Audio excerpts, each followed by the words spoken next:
What's going on, guys? Mickle here, and in this video I am going to be absolutely ripping apart the SEC's case against Ripple. After watching this video, you should understand that the SEC should not have a single ounce of credibility left at their agency, and this entire lawsuit against Ripple is a sham, and Ripple will be on the right side of history. I'm also going to be showing you guys a new crazy meeting that is taking place that I believe could indicate that a settlement with Ripple is right around the corner. Make sure if you guys are new to this channel or come here all the time, you like and subscribe, and let's jump right into it.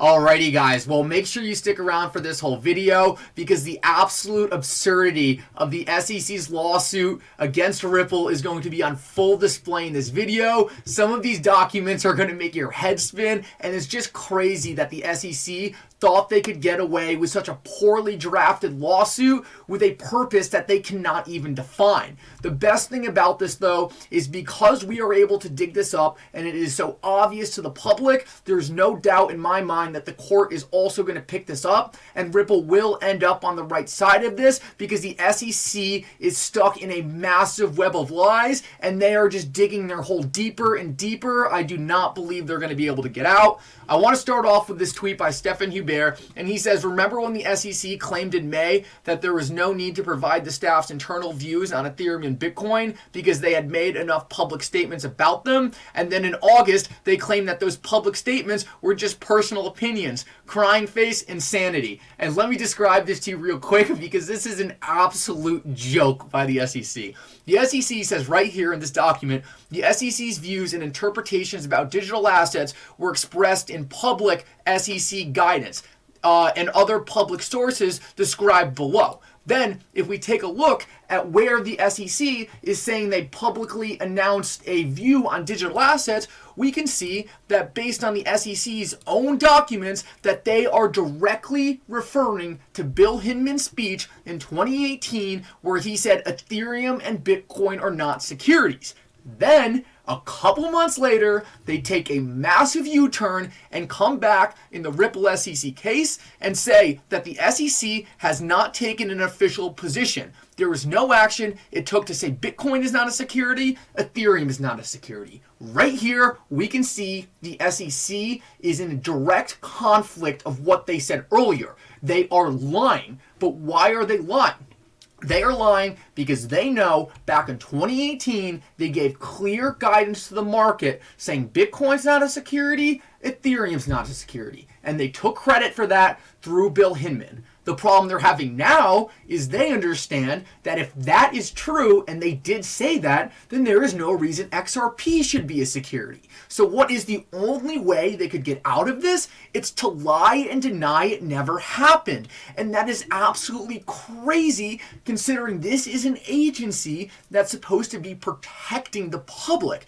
They are lying to the public to try to cover their own tracks of when they gave Ethereum a free pass. And that is exactly what we're looking at. The SEC says that it went out of its way to give guidance to the market and said, hey, take a look at this right here. This is the speech in which we did that. And then later on, they go back and say, wait, never mind, this might hurt us, so let's just pretend this didn't happen, and we didn't actually make an announcement on these two things.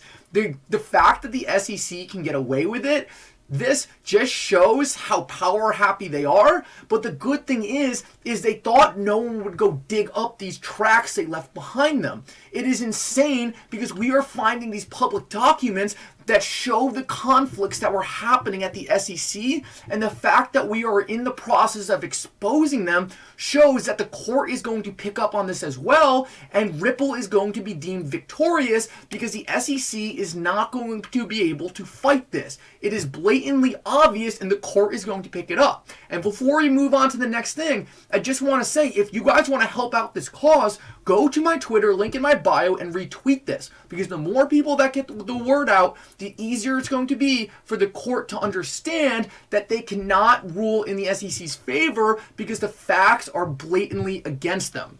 Let's keep moving. So not only does the SEC start by saying, well, we never said any of this, but if we take a look at what John Deaton says right here, he says the SEC informs the judge that the SEC does not typically decide whether a particular instrument is a security per se, but at the time it argues because Ripple created a secondary market for XRP, all XRP in the secondary market is a security.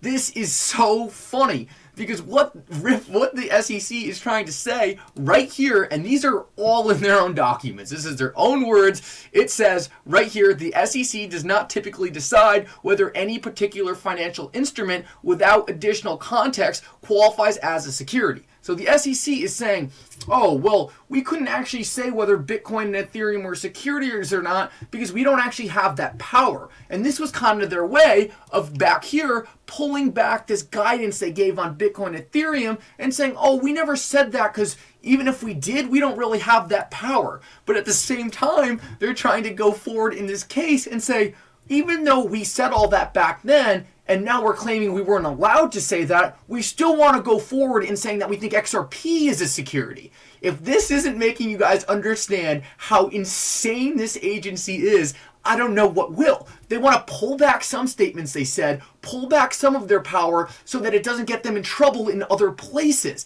They're trying to reword all their past statements so that it fits perfectly into this Ripple SEC lawsuit. The problem they're running into is they just wanted to pretend like none of this ever happened, but they left a trail in their own documents. And that's why it is so easy for us to go back and dig all this up and realize how absurd all of this is. Let's keep moving.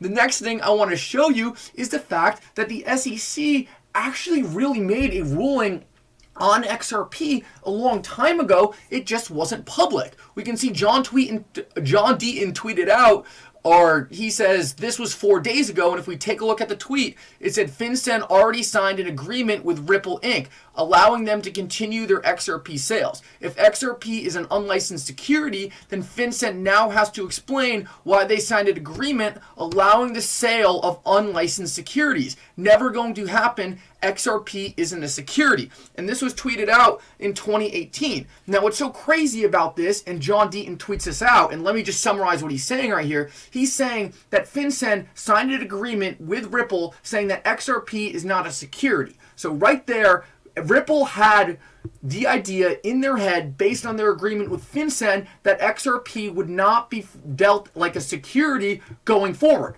Well, you might argue, well, what does that have to do with the SEC? Can't the SEC come back later and say, well, even though FinCEN didn't think XRP was a security, we do? Well, actually, right before this happened, the SEC actually joined a working relationship with FinCEN.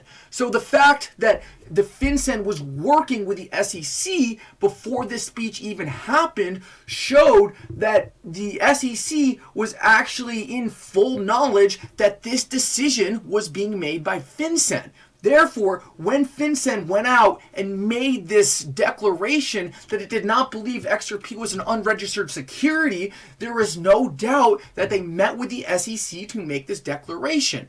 Therefore, how is it possible that the SEC had the chance to tell FinCEN at the time that they did not believe XRP was a security, and then they would come back 4 years later and say, wait, actually we changed our mind. XRP is a security, and even though we didn't tell anyone back then, we want to make it clear now we do think it's a security. This is insane. It's actually blows my mind just telling you guys this, that this is a government agency that's supposed to be protecting us. It could not get more confusing. Honestly, when I'm reading you guys this stuff, my head starts spinning because I'm like, oh my god, I can't believe they actually said that. This is a joke. Let's keep moving. And this is just the icing on top. This is crazy. So right here, we see Stephen Hubert says, oh my god, are you kidding? Can you freaking believe this? Speaking January 24th, Gary Gensler, Mary Jo White, William Hinman, and Robert Jackson. And let me just describe these people to you real quick for those of you who don't know. Gary Gensler, current SEC chair. William Hinman is the Ethereum free speech. Robert Jackson is a former SEC chair who went on record multiple times saying Ripple are the good guys in this agency and that every other company should strive to be more like Ripple. And then, icing on top, we have Mary Jo White, who is a former SEC chair and is now on the legal defense team for Ripple.